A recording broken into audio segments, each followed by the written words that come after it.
Welcome, Toonami Faithful viewers. I'm editorial writer for ToonamiFaithful.com, CJ Maffers, and con reporter lately, with a very special guest here, someone who you probably haven't heard on a microphone, at least in a while, in anime. Thank God. Hi, I'm Alex Bond David. How are you? He is the ADR director for a lot of shows, at least anime, some that have been on Toonami, some that haven't been on Toonami. And I know we're mostly focused on Toonami stuff, but I do want to ask your opinion and how you feel about some of the more recent dubs that you've worked on now getting onto Hulu. I mean, it's nice that some stuff that you work on while not being on Toonami, at least it's getting out there for an audience who hasn't quite seen the dub unless they bought it. Yeah, no, I mean, the Toonami fans are really, they're very vocal and very supportive, at least when Kill la Kill and Sword Art and Blue Exorcist were on and stuff, and I always appreciate that. So when I found out about the Hulu thing, I was like, oh, okay, well, hopefully some of them have Hulu accounts too. Hey, at least it's not Anime Strike. Wow. So, well, no, because that seems to be the biggest controversy now with, you know, you have to be a Prime member and then you have to the extra $10 a month or something, or $7. I think it's like $5, but it adds It's extra, 60, so it's $160 for a year if you don't have it. Yeah, so it's one of those things where it's kind of like, well, you know, it's always, when Kill la Kill and Sword Art were on, it was really thrilling staying up late with everybody and tweeting and answering questions and stuff, or just saying hey to new people. That was really cool. It's one of those things where it's kind of like, since it's not a decision I'm a part of. Yeah. I can't tell you why it happened the way it did. I just know that, you know, it's hopefully folks will watch like Erased and Blue Exorcist 2 on Hulu if they get the chance, or if they have the extra cash lying around, or No, I get what you're saying with that. And I know you were talking about Blue Exorcist Kyoto Saga. How much have you been enjoying working on that? I know, again, it's not on Toonami, sadly, just because, like, it's, you know, how it was just recently announced that Iron-Blooded Orphans, the second season's coming, and sadly another sequel that of a Toonami veteran that a lot of fans seem to really like. I thought I was kind of in the minority of that. A lot of people liked Blue Exorcist. Sadly, it won't be on Toonami, but how much have you been enjoying working on that project? No, I loved it. We're about halfway done recording it as of today, the 2nd of July, 2017. We're going to start recording on the last 6 episodes this coming Thursday, and I'm kind of sad to see it end. The scripts are ready to go. I'm just waiting for some client notes on episode 12. But it's been a blast. I actually like it more than the first season. You hear that a lot, actually. Yeah, it's something about it is really, the storytelling is really tight. I really like how some of the characters are playing against each other.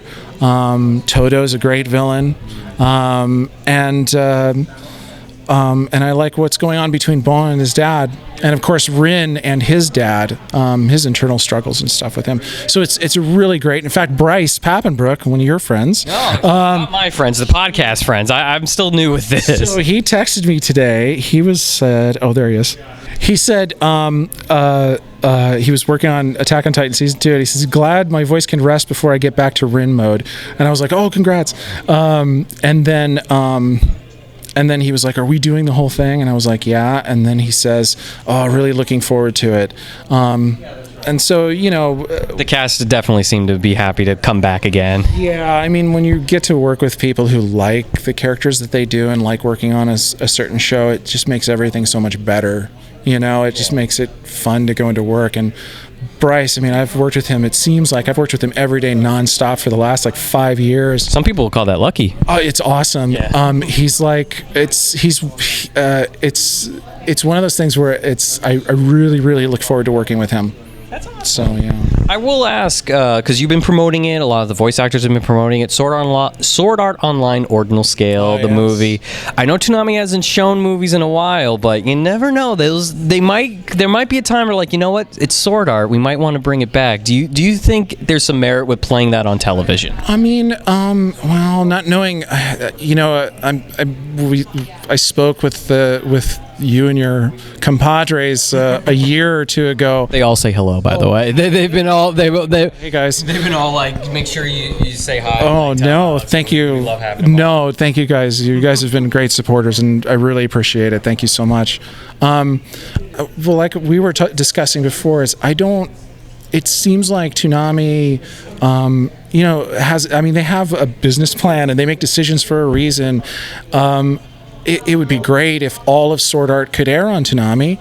I know that theatrically the dub really didn't get much airtime here in the States.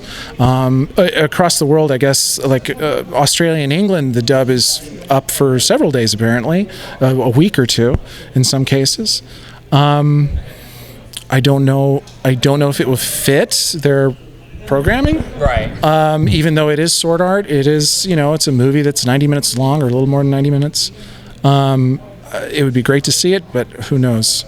Who knows? Now, a trend with anime that was clear with the movie, fast-paced dubbing. How have you been able to keep your sanity to do this translations, to do the acting, to tell them to read this, to act like that, all this stuff, especially with how fast people expect dubs? Like, you'll have a company like Sentai who will go through the motions of getting a dub, and even if it's a year, they say, but it's too slow considering what the market has now been changing of that instant gratification of how dubs have been producing so quickly. And I know you've been a part of at least a couple of them. Yeah, and I'm curious as to like how you've been able to kind of keep going doing that, knowing how it seems to be an evolving market to where the dubs are getting closer and closer to possibly same day. Well, I mean, for me, Funimation on like Space Dandy, and I believe Attack on Titan. No, Space Dandy actually more than anything else. From what I understand about how Funimation did Space Dandy is they had direct contact with the creators, and so they were working on the scripts when the scripts were done, and then I believe they had rough animatics, and I have a feeling that they held off on broadcasting it in Japan, I think, because they wanted to premiere it at the same time or closer to the American premiere or the English dub premiere as well. So that's a unique working relationship that they have. It's probably what Toonami is going to do with their Fooly Cooly second season thing. They're probably going to have this relationship with Japan where they're going to say, okay, it'll air in Japan an hour before it airs here, so we got to coordinate who finishes what when. With stuff like Durarara, I think we were like a month or two behind. We were at least 3 episodes behind whenever they were broadcasting the next episode or streaming the next episode. As far as ordinal scale, it didn't seem like I had less time. It came out in Japan, and I already had a rough video to work with and a script that was already translated for the most part. So we were recording, I believe when it premiered here in the States, at the Egyptian, we had just started dubbing it. Okay. So it took us about 2 weeks to do the dub, or maybe a week and a half. And of course, with all the returning characters, all those actors know their characters. So it's, they wanted to be back, I'm sure. Yeah, so they knew exactly, how I wrote. And so there was no like learning curve or anything. New character was AG that Chris Patton played. So I'd never worked with Chris, and I think he's starting to relocate here. Another new, or not new, but just someone who's new to Sword. Oh, Ryan Bartley, who I've worked with many times before. Okay. So it's kind of like, or at least a couple times before. So we kind of knew each other, and she knew what to expect. Okay. And so it was one of those things. Chris was like the one person who I had never worked with. I knew of him, obviously, from his years. He's been doing it for how long? It's 20 years at least. Yeah. And first name too. Yeah, so it's kind of like it was one of those things. And with Chris, his schedule was such where we had to record him one day. We only had one day to record him, 5 hours with a lunch break, and it was a Saturday. I remember that. But again, he was new to my experience. But after working with him, I was like, he's awesome. Yeah. Super sweet guy. There was a moment where when Eiji is fighting Kirito at the end, there was a moment when a couple lines of dialogue hit a little too close to home for him, and it was just one of those things where he wasn't he was holding back, right, because he didn't want it to hurt. And I literally was like, dude, use it. This is when you use stuff like that. Yeah. And I mean, it's a testament to his professionalism. He did, and it actually made AG 3-dimensional for that moment at the end. That was like you understood the pain that he felt. It was pretty amazing. So I'm looking forward to working with Chris again in the future. I've heard funny stories about your directing with like other voice actors and things like that. I want to hear in your words, what's your directing style? How do you try to get the best out of your actors? Because it isn't easy. It's like a baseball manager, and I'm making note as your Dodgers hat too. It's like it kind of is like the same thing where you have to push the right buttons, make sure they're in the right situation to come out on top, right? So I always think that the script is the most important thing. Then everything else sort of falls into place along with the script. I'm not saying the casting isn't important, guys. I'm just saying, or the choice of director. Those things are important too, yes. But I think if the adaptation is done in a way that works to bring out the sort of the subtleties of how dialogue is spoken between two characters. Hopefully the script also pays attention to the kinds of characters these are, like how would this character speak to this character or that character. There's a difference. I mean, we don't all speak the same to everybody. It's, some people do, but not everybody, and certainly not in shows. But I think it all starts with the script. And as long as you got a script that's in sync and to time and hopefully has dialogue that actors can relate to and sort of filter through their own experience, they can understand it better, and then they can give a good performance. After that, I always try and give the actor a heads up about their character, give them context about what their character wants at any given point in time in the story and what they overall want, and then just sort of guide them through there. It's pretty much how that's kind of how I do it. I've never really interviewed an ADR director besides like a voice actor who then went to like ADR directing and writing. So it's a whole new thing. I don't know what the process is of that thing. I find that very interesting of how what you find more important as compared to maybe someone else and things like that. And to me, that kind of sheds light, at least in how you do directing on dubs, and they seem to be pretty well received with how fans are asking for the next one that you're working on, things along those things. I'm really glad that people like the shows and they like how they come out and stuff, because again, it's our little team that forms around these things really works hard to try and make it the best it could be and the smoothest experience on your ears.